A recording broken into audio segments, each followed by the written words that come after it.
Hola, avui us parlaré de Sílvia Romero, que és una autora que m'agrada molt com escriu, que ha escrit novel·les de temàtiques molt diferents i que és una gran promotora del gènere de relats.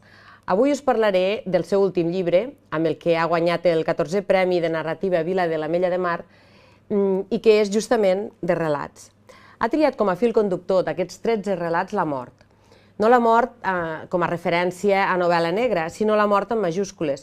Allò que tots sabem que ens arribarà, allò que intentem ignorar, evitar, però que ens atrapa tant si ho volem com si no.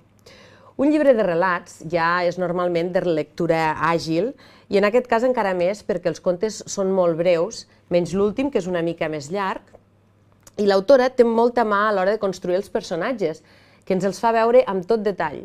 I aquesta conjunció entre brevetat i mestria, que fa que ens els puguem empassar en un sospir, però això és una cosa que desaconsello totalment, ja que crec que no s'ha de fer mai amb un llibre de relats. Crec que al meu entendre que s'han de pair d'un en un i deixar un respir entre un i l'altre i donar temps per fer-ne una mica d'anàlisi, i més quan es tracta d'un tema tan contundent com la mort. El que he dit de la seva diversitat temàtica a l'hora d'escriure novel·les també es veu reflectida en aquests relats.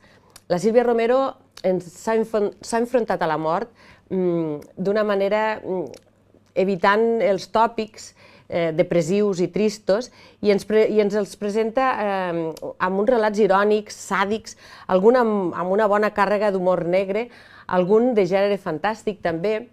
No puc ni vull desvetllar massa dels relats, però us diré que cada un, a mesura que he anat llegint, m'ha agradat més que l'anterior. I això segons el meu gust, és clar, perquè ja se sap que una de les coses bones que ens aporten els llibres de relats és que donen molt a debatre i que segur que cada lector escollirà relats diferents com a preferits. Avui, a la colònia hidràulica i altres contes de Sílvia Romero. Bona nit.